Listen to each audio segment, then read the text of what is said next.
Qu'est-ce que ces fausses prophéties ont causé comme désastre dans le milieu chrétien, mais aussi dans le pays? Et on va dire que l'illustration la plus plausible, c'est celle que nous avons vécue après juste le 17 juin dernier, c'est cela? Effectivement.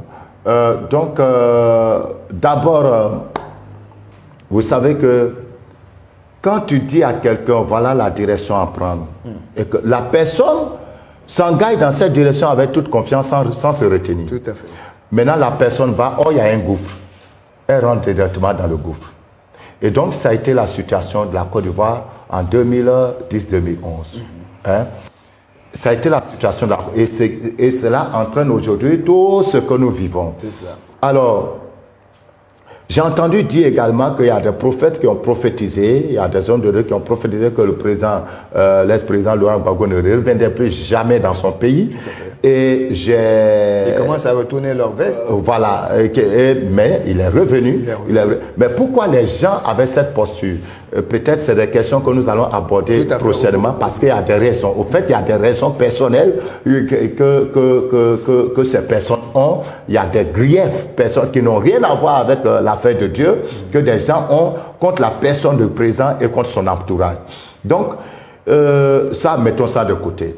Mais les conséquences, donc, c'est que on amène le peuple à la perdition. Ça, c'est la conséquence la plus tragique. On amène le peuple à la perdition parce que les gens perdent confiance dans la voie de l'Éternel. Tout à fait. Les gens n'ont plus confiance à la voie de Dieu. Et donc, quand les gens n'ont plus confiance à la voie de Dieu, qu'est-ce qu'ils font? Ils vont dépendre d'eux-mêmes. Et je pense que aujourd'hui, certaines personnes se lèvent, voyant l'ex-président retourner à l'église catholique, les gens crient à la trahison, etc., etc.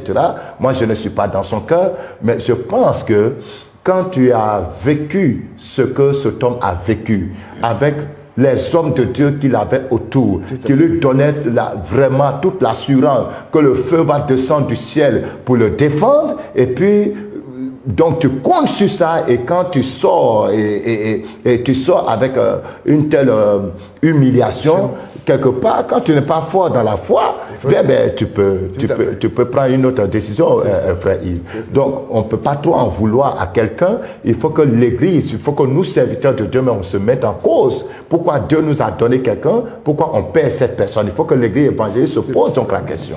Voilà. Très bien. Alors, serviteur de Dieu, je veux dire qu'on ne va pas épuiser toutes les questions parce que le temps qui nous est imparti arrive à sa fin. On va dire qu'on parlera prochainement des conséquences. Quelles conséquences? Qu'est-ce que ces fausses prophéties ont causé à la nation ivoirienne, au peuple ivoirien? Et puis, on va aussi aborder les questions comme comment donner des prophéties infaillibles. Il y a une méthodologie. Quelle est la différence entre le don de prophétie et le ministère prophétique? Et qui est habilité à donner des prophéties sur la nation? Comment discerner les prophéties authentiques des fausses